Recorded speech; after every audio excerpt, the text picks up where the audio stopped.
Metro ದಾಖಲೆಗಳನ್ನೆಲ್ಲ ನಮ್ಮ ಕೈಗೆ ಕೊಡೋದು ಬೇಡ. ನೀವು ಕೊಟ್ಟಿರೋ ದಾಖಲೆನೇ ಇಲ್ಲಿದೆ ನನ್ನ ಹತ್ರ.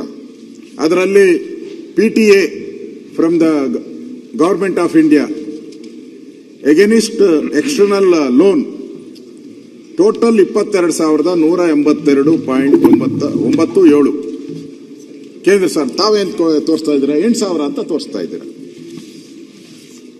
ಇದರಲ್ಲಿ.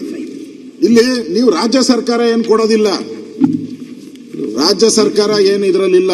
ಅದು ಕಟ್ಟೋದು ರೀಪೇಮೆಂಟ್ ಎಲ್ಲ ಮಾಡ್ತಾ ಇರೋದು BMRCL. ಅದೇ ನಿಮ್ಮದು ಅಲ್ಲ, ಕೇಂದ್ರ ಸರ್ಕಾರದ್ದು ಅಲ್ಲ.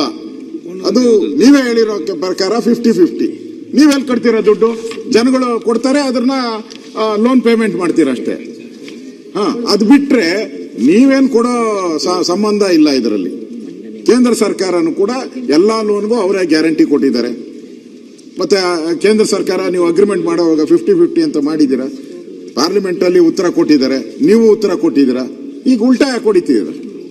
ಉಲ್ಟಾ ಹೌದೌದು. ನೀವು ಅರ್ಥ ಮಾಡ್ಕೊಳ್ಳೋದು ಅಂತಾರ, ನಾವು ಅರ್ಥ ಮಾಡ್ಕೊತಾರ. ಅಲ್ಲ, ನೀವು ಹೆಂಗ್ ಅರ್ಥ ಇದು? ನೀವ್ ಯಾಕೆ ಹೇಳಿದ್ರಿ ಮತ್ತೆ 22,182 ಗವರ್ಮೆಂಟ್ ಆಫ್ ಇಂಡಿಯಾ ಯಾಕೆ ಬರಿಬೇಕಾಯ್ತು?